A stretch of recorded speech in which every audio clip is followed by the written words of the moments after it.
श्री स्वामी समर्थ. नमस्कार प्रिय स्वामी भक्तांनो, आज आहे बुधवार हा दिवस श्री गणपती बाप्पांना समर्पित आहे. या दिवशी गणपती बाप्पांची विधिवत पूजा करून जर तुम्ही गणपती बाप्पांचा हा पवित्र मंत्र दिवसभरात ऐकला तर तुमची सर्व संकटे नष्ट होतील. भक्तांनो, आजचा हा मंत्र खूप प्रभावी व शक्तिशाली आहे, कारण आज आम्ही तुम्हाला हेरंब गणेश मंत्र सांगणार आहे. हा मंत्र खूपच प्रभावी आहे. हेरंब म्हणजेच 5 मुख असलेला व 10 हात असलेल्या गणपती बाप्पांचं एक रूप. हा मंत्र खूप प्रभावी व शक्तिशाली आहे.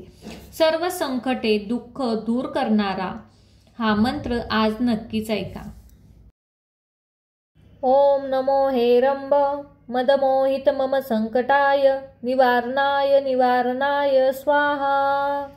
ओम नमो हेरंब मदमोहित मम संकटाय निवारणाय स्वाहा. ओम नमो हेरंब मदमोहित मम संकटाय निवारणाय स्वाहा. ओम नमो हेरंब मदमोहित मम संकटाय निवारणाय स्वाहा. ओम नमो हेरंब मदमोहित मम संकटाय निवारणाय स्वाहा. ओम नमो हेरंब मदमोहित मम संकटाय निवारणाय स्वाहा. ओम नमो हेरंब मदमोहित मम संकटाय निवारणाय स्वाहा. ओम नमो हेरंब मदमोहित मम संकटाय निवारणाय स्वाहा. ओम नमो हेरंब मदमोहित मम संकटाय निवारणाय स्वाहा. ओम नमो हेरंब मदमोहित मम संकटाय निवारणाय स्वाहा.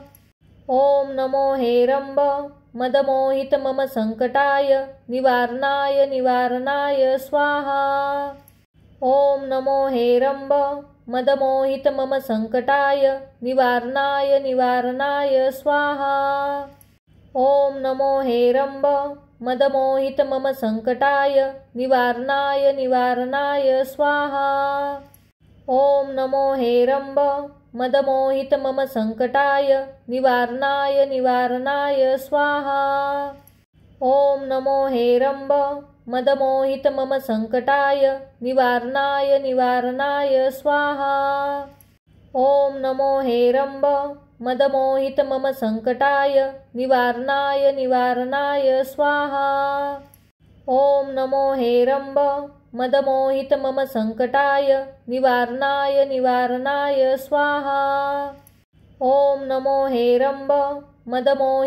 संकटाय निवारणाय स्वाहा. ओम नमो हेरंब मदमोहित मम संकटाय निवारणाय स्वाहा. ओम नमो हेरंब मदमोहित मम संकटाय निवारणाय स्वाहा. ओम नमो हेरंब मदमोहित मम संकटाय निवारणाय स्वाहा. ओम नमो हेरंब मदमोहित मम संकटाय निवारणाय स्वाहा. ओम नमो हेरंब मदमोहित मम संकटाय निवारणाय स्वाहा. ओम नमो हेरंब मदमोहित मम संकटाय निवारणाय स्वाहा.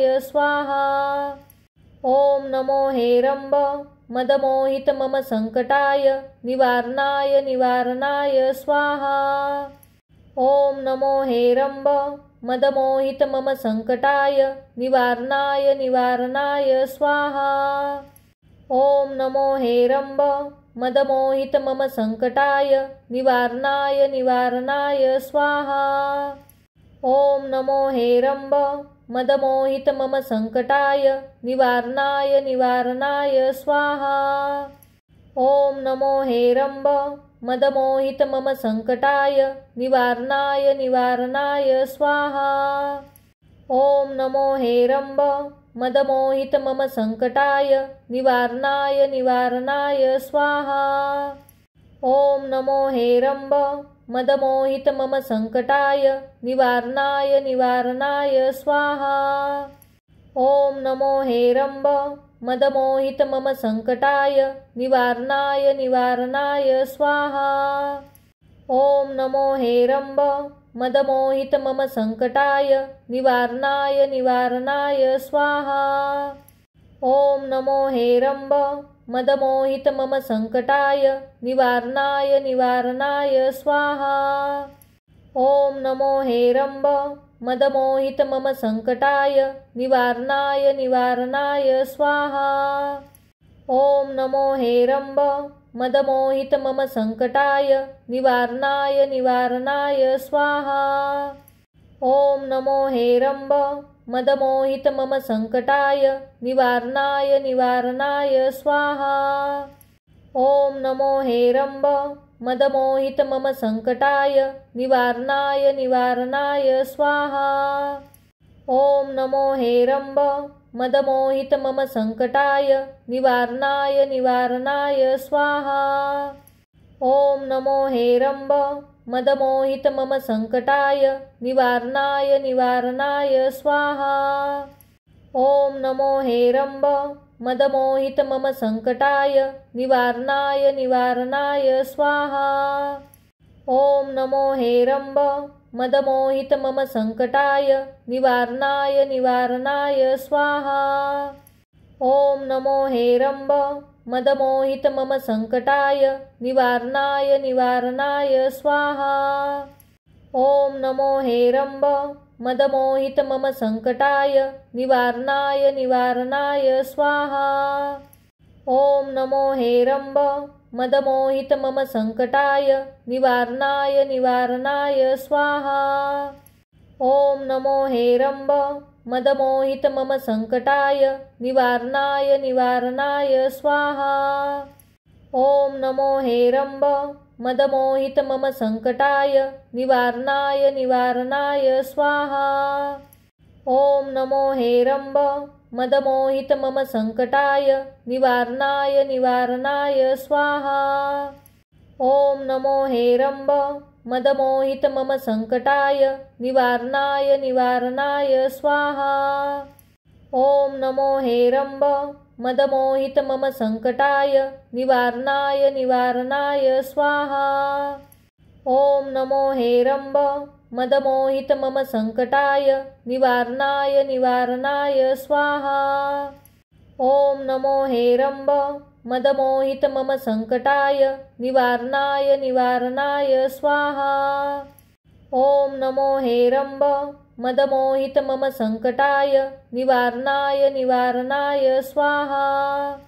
ॐ नमो हेरम्ब मदमोहित मम संकटाय निवारणाय स्वाहा।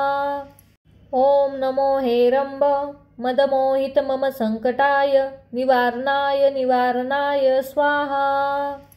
ॐ नमो हेरम्ब मदमोहित मम संकटाय निवारणाय स्वाहा। ॐ नमो हेरम्ब मदमोहित मम संकटाय निवारणाय स्वाहा। ॐ नमो हेरम्ब मदमोहित मम संकटाय निवारणाय स्वाहा। ॐ नमो हेरम्ब मदमोहित मम संकटाय निवारणाय स्वाहा। ॐ नमो हेरम्ब मदमोहित मम संकटाय निवारणाय स्वाहा।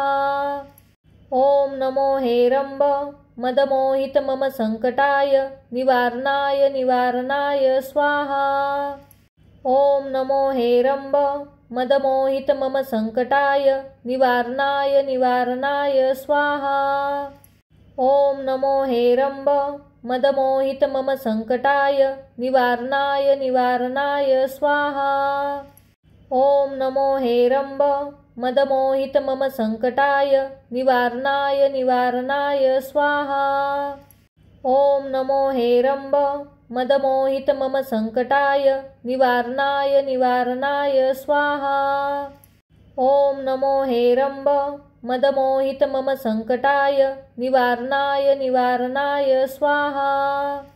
ॐ नमो हेरम्ब मदमोहित मम संकटाय निवारणाय स्वाहा। ॐ नमो हेरम्ब मदमोहित मम संकटाय निवारणाय स्वाहा। ॐ नमो हेरम्ब मदमोहित मम संकटाय निवारणाय स्वाहा। ॐ नमो हेरम्ब मदमोहित मम संकटाय निवारणाय स्वाहा। ॐ नमो हेरम्ब मदमोहित मम संकटाय निवारणाय स्वाहा। ॐ नमो हेरम्ब मदमोहित मम संकटाय निवारणाय स्वाहा। ॐ नमो हेरम्ब मदमोहित मम संकटाय निवारणाय स्वाहा। ॐ नमो हेरम्ब मदमोहित मम संकटाय निवारणाय स्वाहा। ॐ नमो हेरम्ब मदमोहित मम संकटाय निवारणाय स्वाहा। ॐ नमो हेरम्ब मदमोहित मम संकटाय निवारणाय स्वाहा।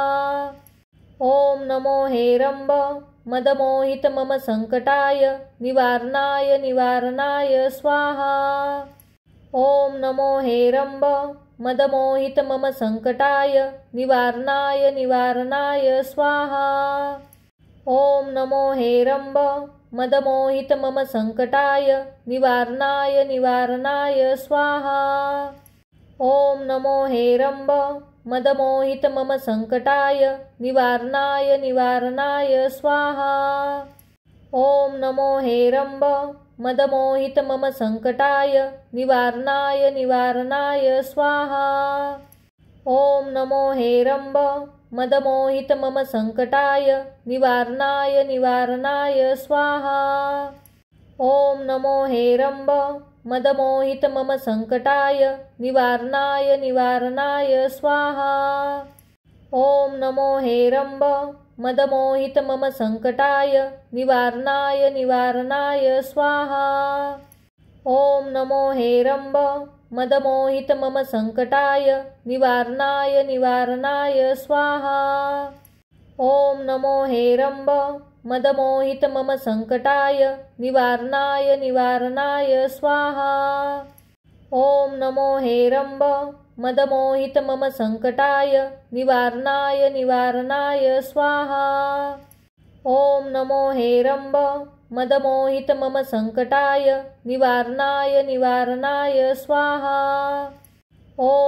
हेरम्ब मदमोहित मम संकटाय निवारणाय स्वाहा। ॐ नमो हेरम्ब मदमोहित मम संकटाय निवारणाय स्वाहा। ॐ नमो हेरम्ब मदमोहित मम संकटाय निवारणाय स्वाहा।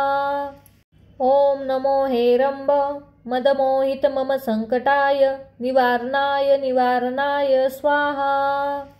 ॐ नमो हेरम्ब मदमोहित मम संकटाय निवारणाय स्वाहा। ॐ नमो हेरम्ब मदमोहित मम संकटाय निवारणाय स्वाहा। ॐ नमो हेरम्ब मदमोहित मम संकटाय निवारणाय स्वाहा। ॐ नमो हेरम्ब मदमोहित मम संकटाय निवारणाय स्वाहा। ॐ नमो हेरम्ब मदमोहित मम संकटाय निवारणाय स्वाहा। ॐ नमो हेरम्ब मदमोहित मम संकटाय निवारणाय स्वाहा। ॐ नमो हेरम्ब मदमोहित मम संकटाय निवारणाय स्वाहा। ॐ नमो हेरम्ब मदमोहित मम संकटाय निवारणाय स्वाहा। ॐ नमो हेरम्ब मदमोहित मम संकटाय निवारणाय स्वाहा। ॐ नमो हेरम्ब मदमोहित मम संकटाय निवारणाय स्वाहा। ॐ नमो हेरम्ब मदमोहित मम संकटाय निवारणाय स्वाहा। ॐ नमो हेरम्ब मदमोहित मम संकटाय निवारणाय स्वाहा। ॐ नमो हेरम्ब मदमोहित मम संकटाय निवारणाय स्वाहा। ॐ नमो हेरम्ब मदमोहित मम संकटाय निवारणाय स्वाहा। ॐ नमो हेरम्ब मदमोहित मम संकटाय निवारणाय स्वाहा। ॐ नमो हेरम्ब मदमोहित मम संकटाय निवारणाय स्वाहा। ॐ नमो हेरम्ब मदमोहित मम संकटाय निवारणाय स्वाहा। ॐ नमो हेरम्ब मदमोहित मम संकटाय निवारणाय स्वाहा। ॐ नमो हेरम्ब मदमोहित मम संकटाय निवारणाय स्वाहा। ॐ नमो हेरम्ब मदमोहित मम संकटाय निवारणाय स्वाहा। ॐ नमो हेरम्ब मदमोहित मम संकटाय निवारणाय स्वाहा। ॐ नमो हेरम्ब मदमोहित मम संकटाय निवारणाय स्वाहा। ॐ नमो हेरम्ब मदमोहित मम संकटाय निवारणाय स्वाहा। ॐ नमो हेरम्ब मदमोहित मम संकटाय निवारणाय स्वाहा। ॐ नमो हेरम्ब मदमोहित मम संकटाय निवारणाय स्वाहा। ॐ नमो हेरम्ब मदमोहित मम संकटाय निवारणाय स्वाहा। ॐ नमो हेरम्ब मदमोहित मम संकटाय निवारणाय स्वाहा। ॐ नमो हेरम्ब मदमोहित मम संकटाय निवारणाय स्वाहा। ॐ नमो हेरम्ब मदमोहित मम संकटाय निवारणाय स्वाहा। ॐ नमो हेरम्ब मदमोहित मम संकटाय निवारणाय स्वाहा। ॐ नमो हेरम्ब मदमोहित मम संकटाय निवारणाय स्वाहा। ॐ नमो हेरम्ब मदमोहित मम संकटाय निवारणाय स्वाहा। ॐ नमो हेरम्ब मदमोहित मम संकटाय निवारणाय स्वाहा। ॐ नमो हेरम्ब मदमोहित मम संकटाय निवारणाय स्वाहा। ॐ नमो हेरम्ब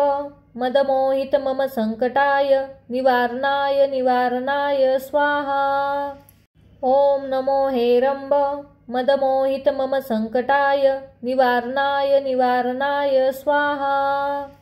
ॐ नमो हेरम्ब मदमोहित मम संकटाय निवारणाय स्वाहा। ॐ नमो हेरम्ब मदमोहित मम संकटाय निवारणाय स्वाहा।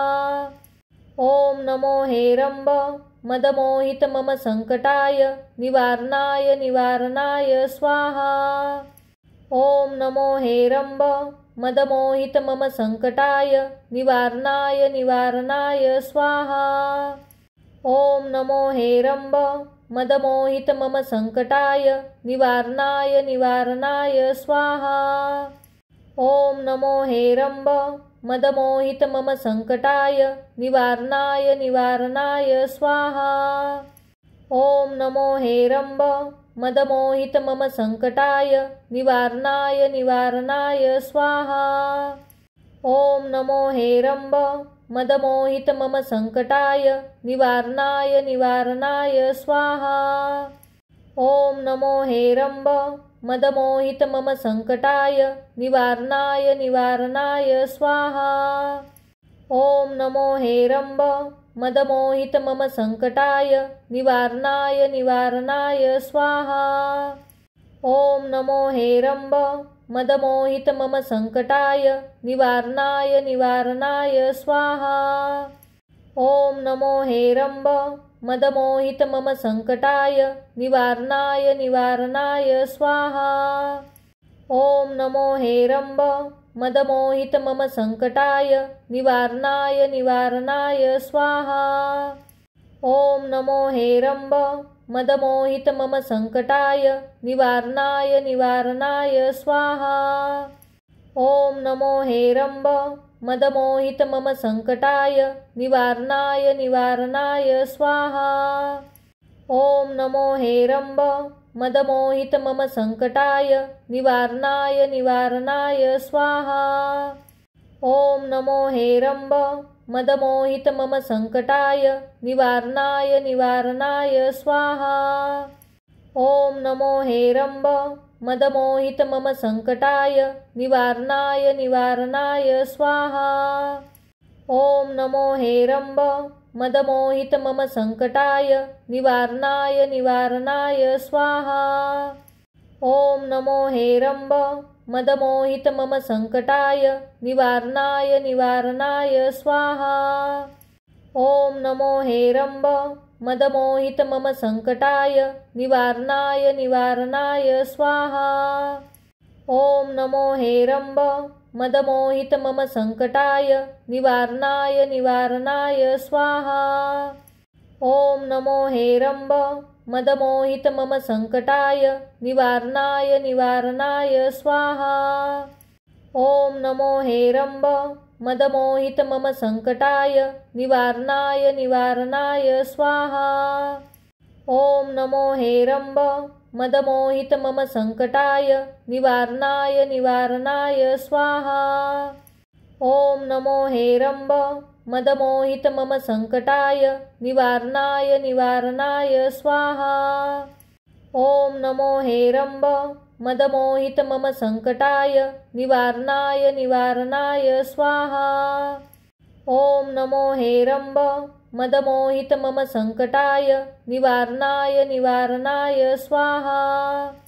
ॐ नमो हेरम्ब मदमोहित मम संकटाय निवारणाय स्वाहा। ॐ नमो हेरम्ब मदमोहित मम संकटाय निवारणाय स्वाहा। ॐ नमो हेरम्ब मदमोहित मम संकटाय निवारणाय स्वाहा। ॐ नमो हेरम्ब मदमोहित मम संकटाय निवारणाय स्वाहा। ॐ नमो हेरम्ब मदमोहित मम संकटाय निवारणाय स्वाहा।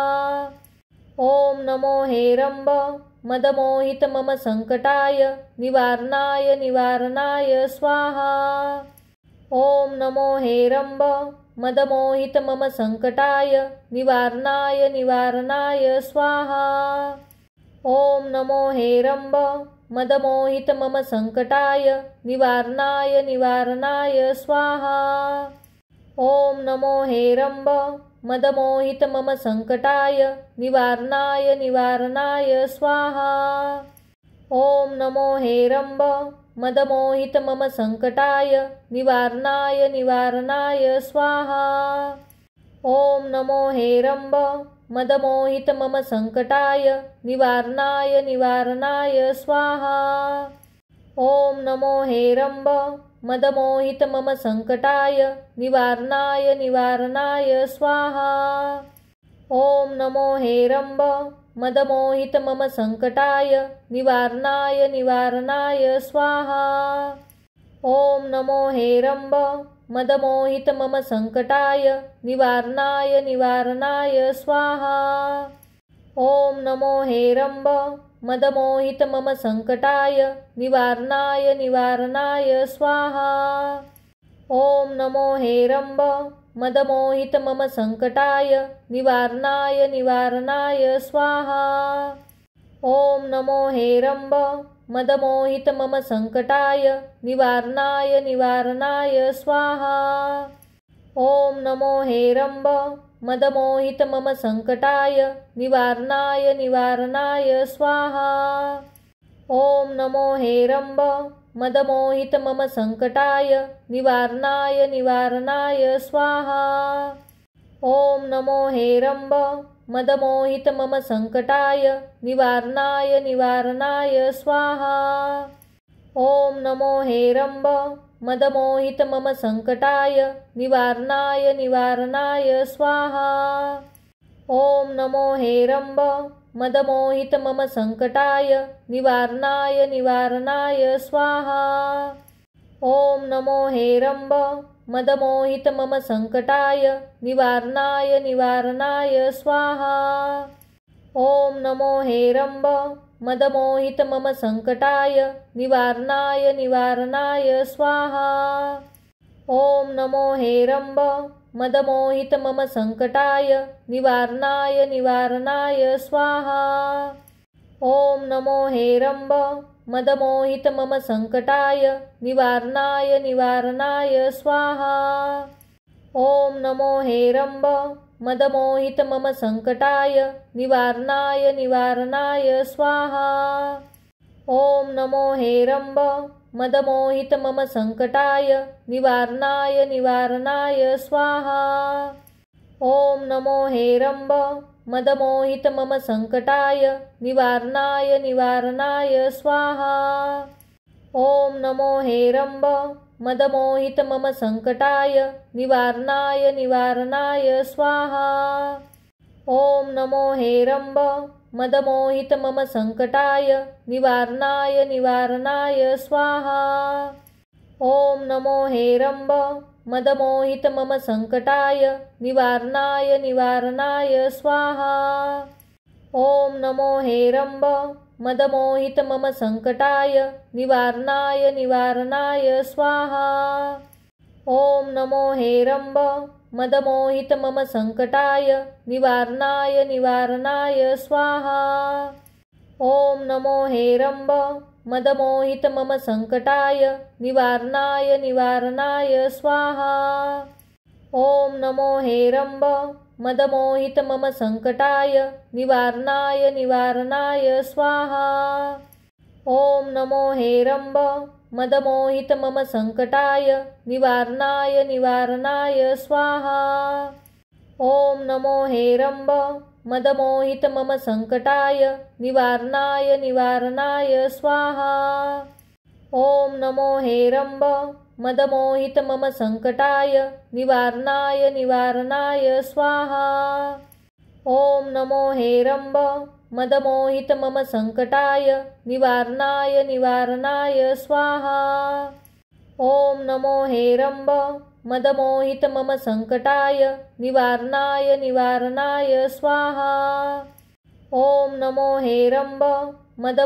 मम संकटाय निवारणाय स्वाहा।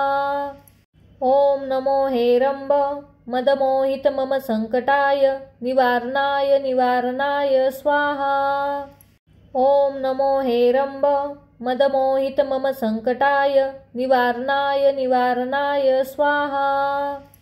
ॐ नमो हेरम्ब मदमोहित मम संकटाय निवारणाय स्वाहा। ॐ नमो हेरम्ब मदमोहित मम संकटाय निवारणाय स्वाहा। ॐ नमो हेरम्ब मदमोहित मम संकटाय निवारणाय स्वाहा। ॐ नमो हेरम्ब मदमोहित मम संकटाय निवारणाय स्वाहा। ॐ नमो हेरम्ब मदमोहित मम संकटाय निवारणाय स्वाहा। ॐ नमो हेरम्ब मदमोहित मम संकटाय निवारणाय स्वाहा।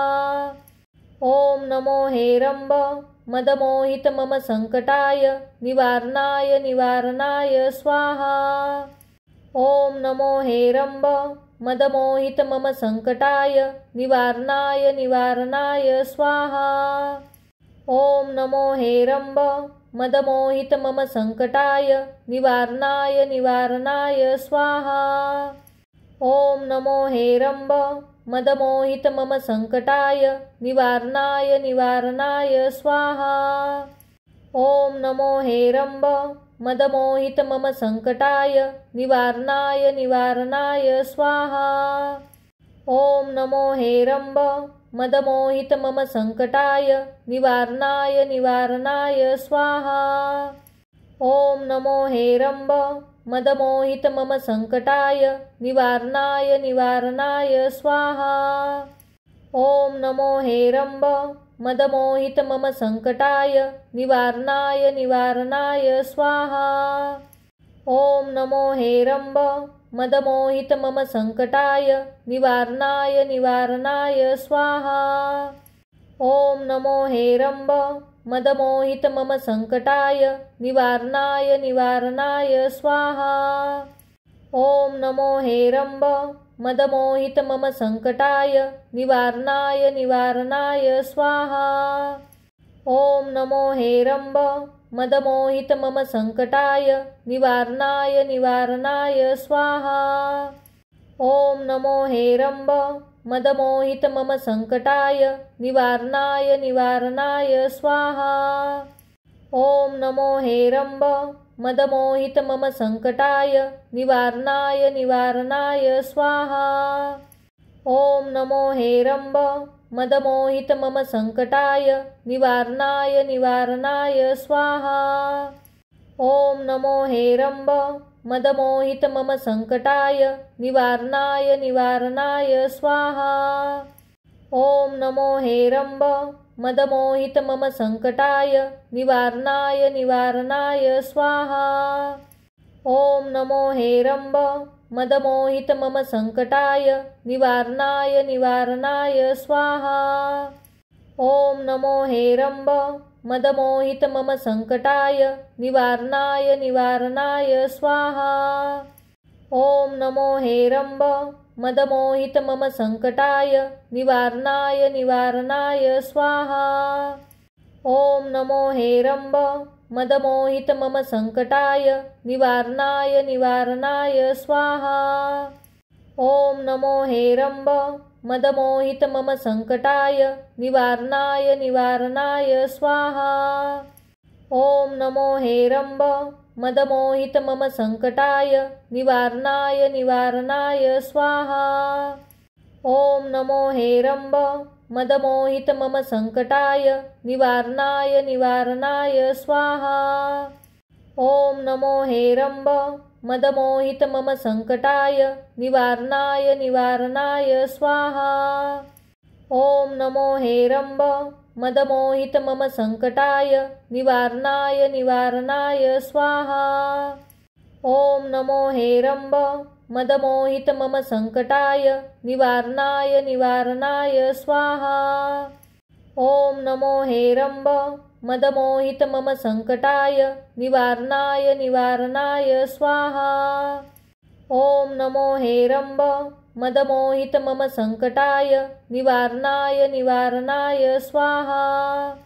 ॐ नमो हेरम्ब मदमोहित मम संकटाय निवारणाय स्वाहा। ॐ नमो हेरम्ब मदमोहित मम संकटाय निवारणाय स्वाहा। ॐ नमो हेरम्ब मदमोहित मम संकटाय निवारणाय स्वाहा।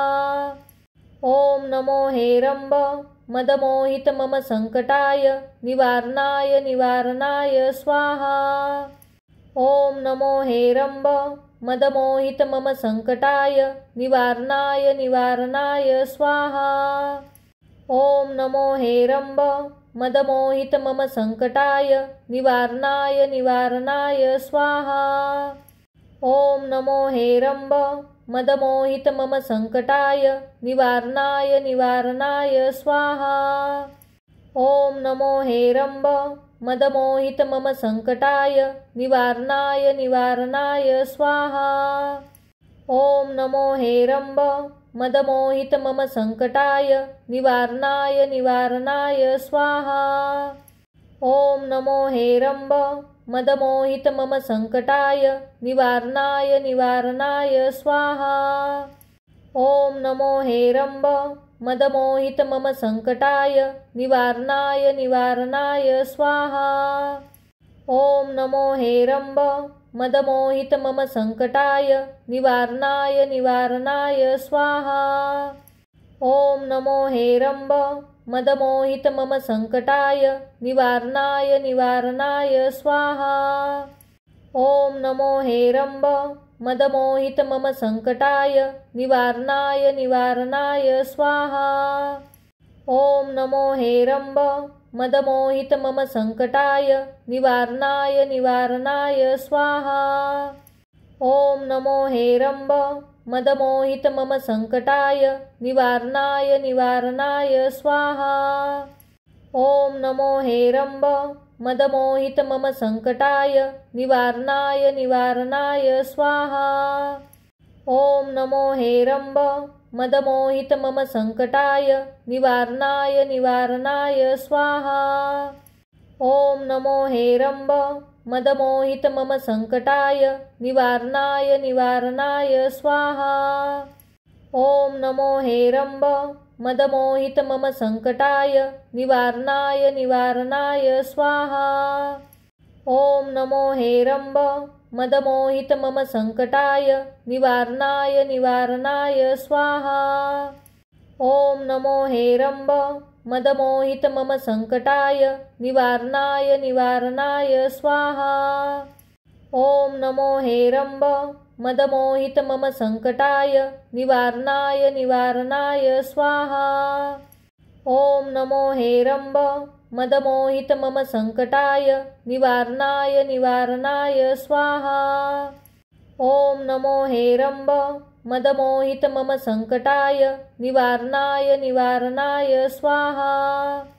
ॐ नमो हेरम्ब मदमोहित मम संकटाय निवारणाय स्वाहा।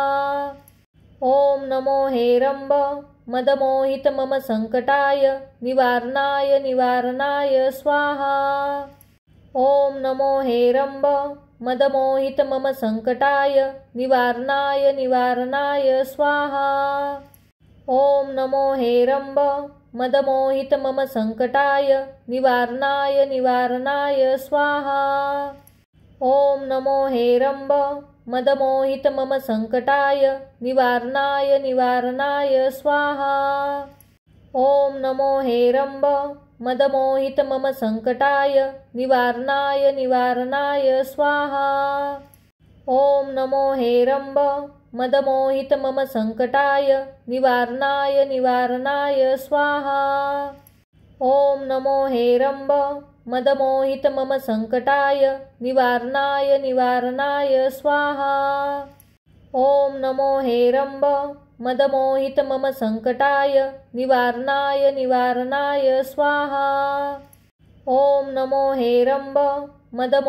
मम संकटाय निवारणाय स्वाहा। ॐ नमो हेरम्ब मदमोहित मम संकटाय निवारणाय स्वाहा। ॐ नमो हेरम्ब मदमोहित मम संकटाय निवारणाय स्वाहा। ॐ नमो हेरम्ब मदमोहित मम संकटाय निवारणाय स्वाहा। ॐ नमो हेरम्ब मदमोहित मम संकटाय निवारणाय स्वाहा। ॐ नमो हेरम्ब मदमोहित मम संकटाय निवारणाय स्वाहा। ॐ नमो हेरम्ब मदमोहित मम संकटाय निवारणाय स्वाहा। ॐ नमो हेरम्ब मदमोहित मम संकटाय निवारणाय स्वाहा। ॐ नमो हेरम्ब मदमोहित मम संकटाय निवारणाय स्वाहा। ॐ नमो हेरम्ब मदमोहित मम संकटाय निवारणाय स्वाहा। ॐ नमो हेरम्ब मदमोहित मम संकटाय निवारणाय स्वाहा। ॐ नमो हेरम्ब मदमोहित मम संकटाय निवारणाय स्वाहा। ॐ नमो हेरम्ब मदमोहित मम संकटाय निवारणाय स्वाहा।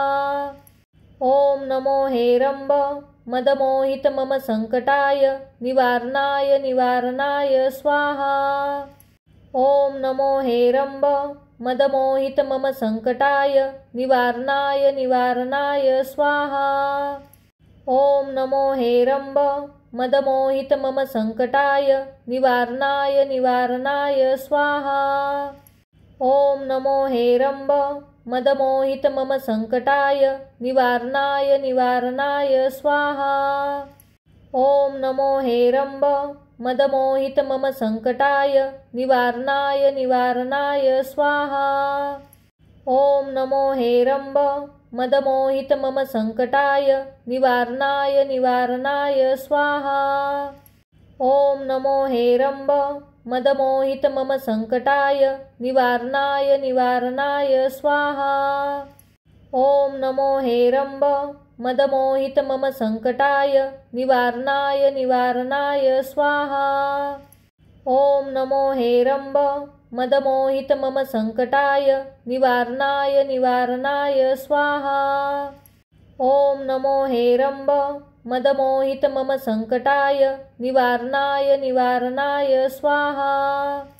ॐ नमो हेरम्ब मदमोहित मम संकटाय निवारणाय स्वाहा। ॐ नमो हेरम्ब मदमोहित मम संकटाय निवारणाय स्वाहा। ॐ नमो हेरम्ब मदमोहित मम संकटाय निवारणाय स्वाहा। ॐ नमो हेरम्ब मदमोहित मम संकटाय निवारणाय स्वाहा। ॐ नमो हेरम्ब मदमोहित मम संकटाय निवारणाय स्वाहा। ॐ नमो हेरम्ब मदमोहित मम संकटाय निवारणाय स्वाहा। ॐ नमो हेरम्ब मदमोहित मम संकटाय निवारणाय स्वाहा। ॐ नमो हेरम्ब मदमोहित मम संकटाय निवारणाय स्वाहा। ॐ नमो हेरम्ब मदमोहित मम संकटाय निवारणाय स्वाहा। ॐ नमो हेरम्ब मदमोहित मम संकटाय निवारणाय स्वाहा। ॐ नमो हेरम्ब मदमोहित मम संकटाय निवारणाय स्वाहा। ॐ नमो हेरम्ब मदमोहित मम संकटाय निवारणाय स्वाहा। ॐ नमो हेरम्ब मदमोहित मम संकटाय निवारणाय स्वाहा। ॐ नमो हेरम्ब मदमोहित मम संकटाय निवारणाय स्वाहा। ॐ नमो हेरम्ब मदमोहित मम संकटाय निवारणाय स्वाहा। ॐ नमो हेरम्ब मदमोहित मम संकटाय निवारणाय स्वाहा। ॐ नमो हेरम्ब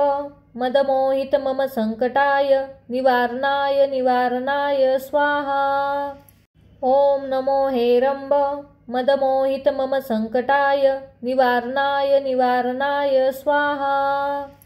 ॐ नमो हेरम्ब मदमोहित मम संकटाय निवारणाय स्वाहा।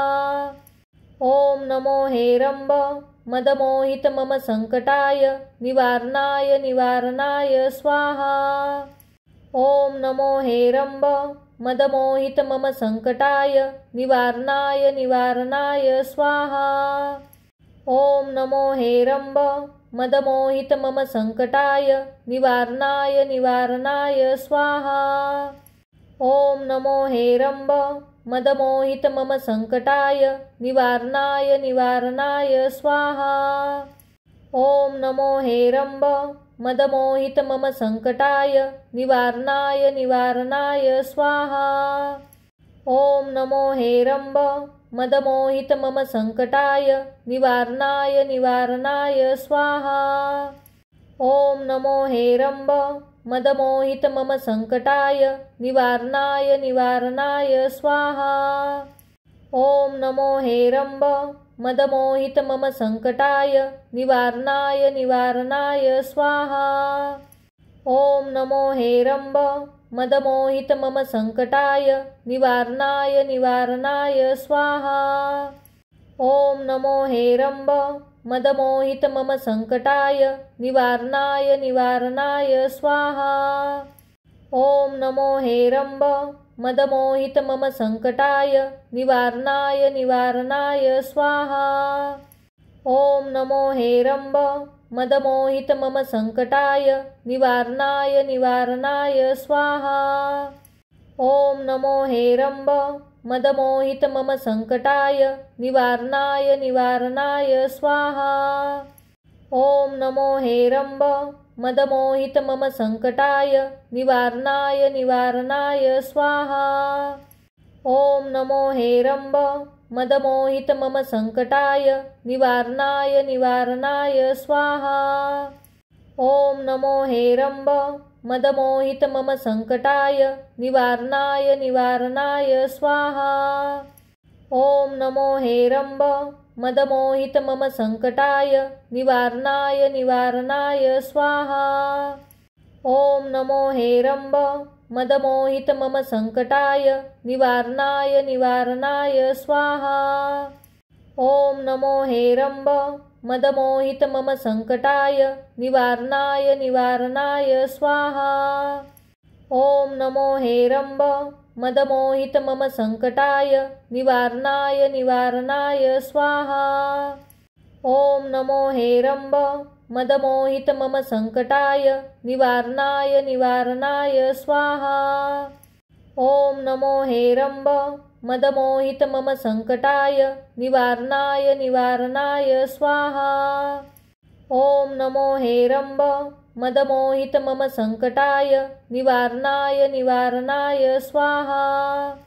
ॐ नमो हेरम्ब मदमोहित मम संकटाय निवारणाय स्वाहा। ॐ नमो हेरम्ब मदमोहित मम संकटाय निवारणाय स्वाहा। ॐ नमो हेरम्ब मदमोहित मम संकटाय निवारणाय स्वाहा। ॐ नमो हेरम्ब मदमोहित मम संकटाय निवारणाय स्वाहा। ॐ नमो हेरम्ब मदमोहित मम संकटाय निवारणाय स्वाहा। ॐ नमो हेरम्ब मदमोहित मम संकटाय निवारणाय स्वाहा। ॐ नमो हेरम्ब मदमोहित मम संकटाय निवारणाय स्वाहा। ॐ नमो हेरम्ब मदमोहित मम संकटाय निवारणाय स्वाहा। ॐ नमो हेरम्ब मदमोहित मम संकटाय निवारणाय स्वाहा।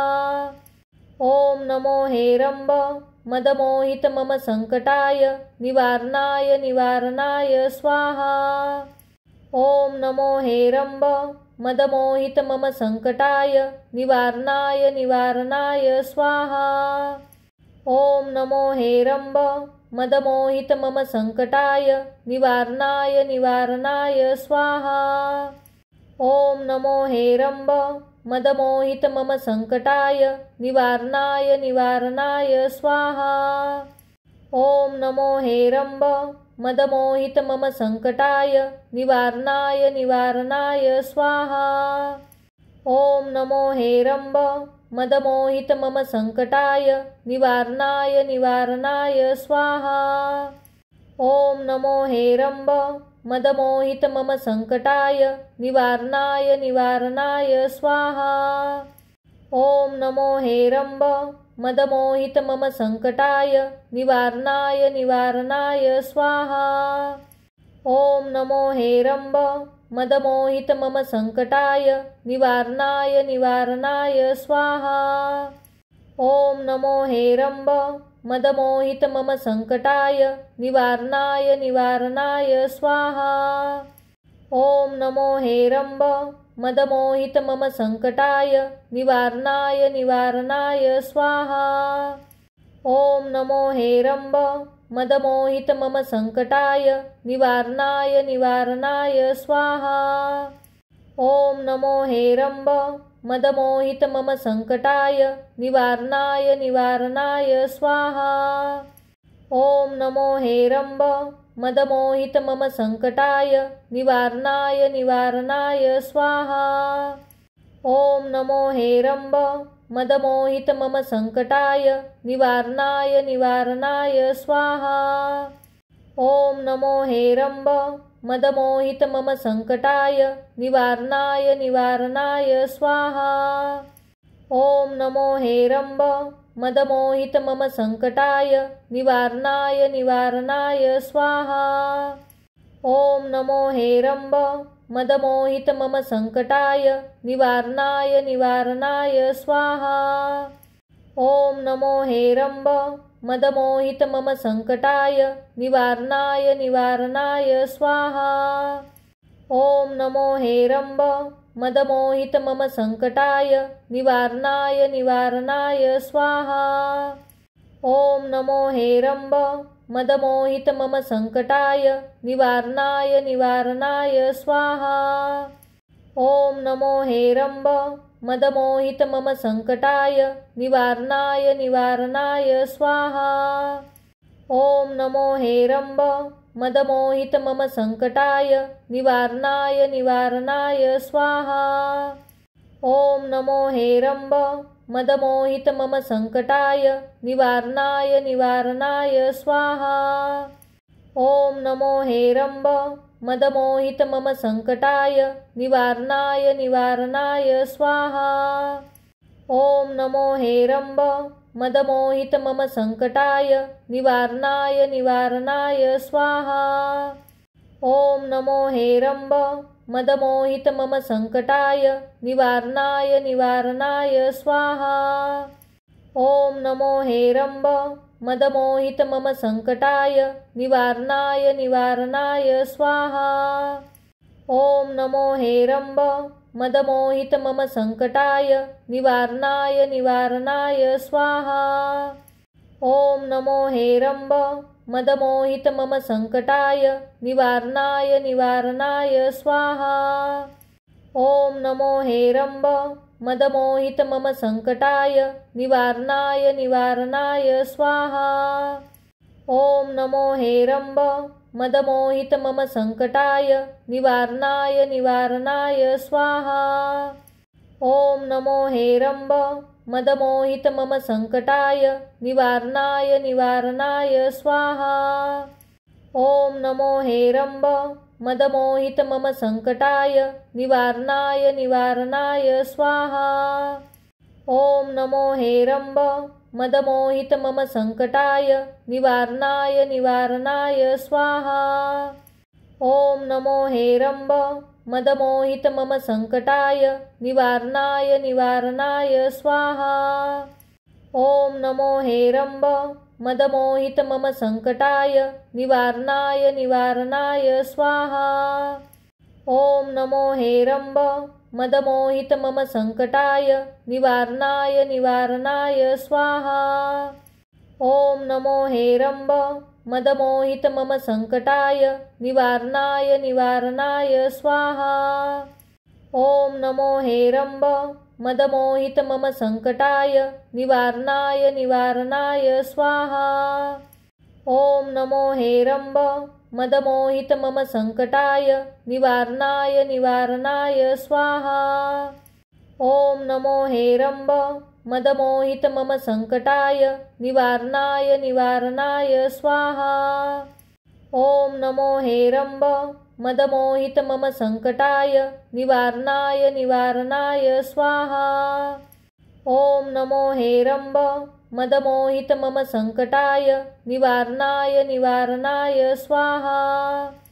ॐ नमो हेरम्ब मदमोहित मम संकटाय निवारणाय स्वाहा।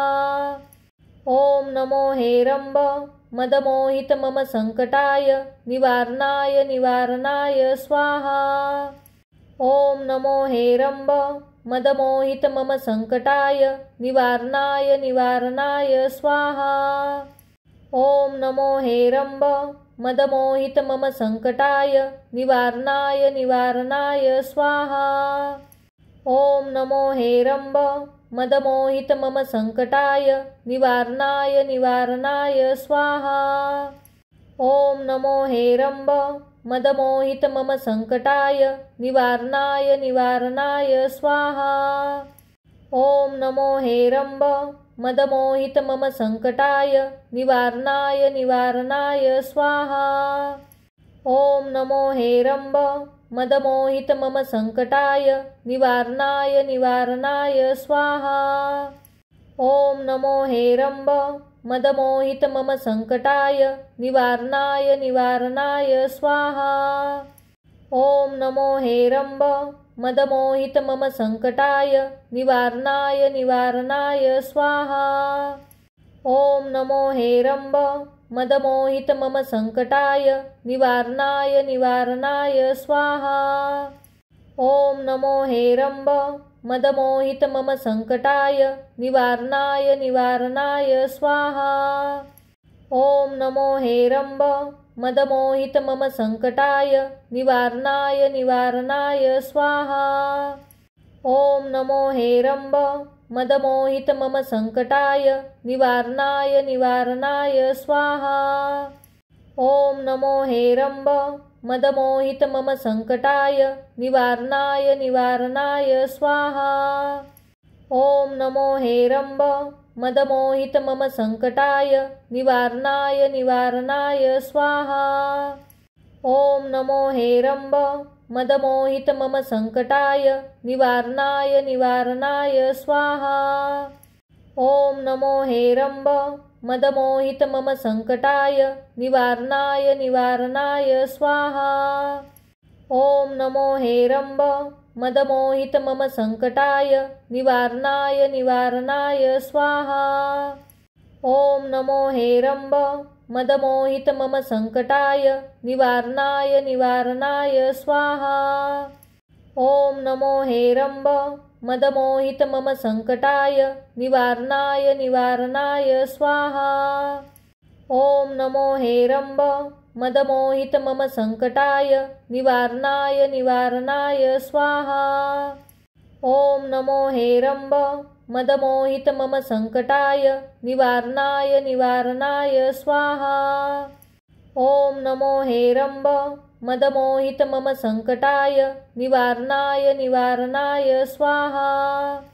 ॐ नमो हेरम्ब मदमोहित मम संकटाय निवारणाय स्वाहा।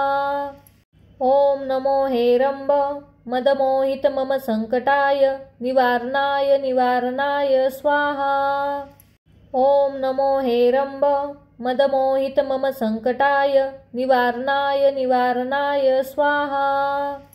ॐ नमो हेरम्ब मदमोहित मम संकटाय निवारणाय स्वाहा।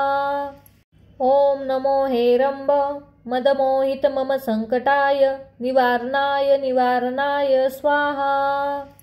ॐ नमो हेरम्ब मदमोहित मम संकटाय निवारणाय स्वाहा।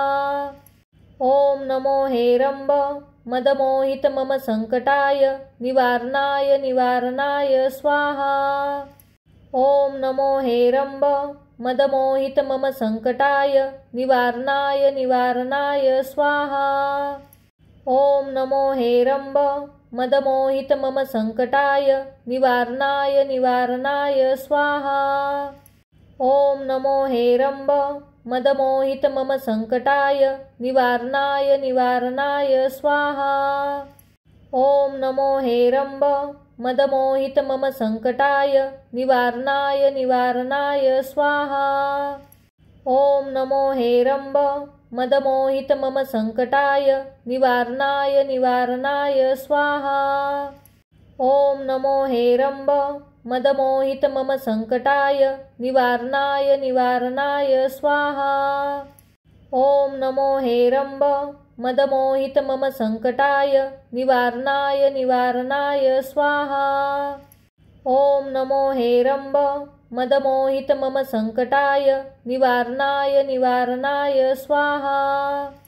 ॐ नमो हेरम्ब मदमोहित मम संकटाय निवारणाय स्वाहा।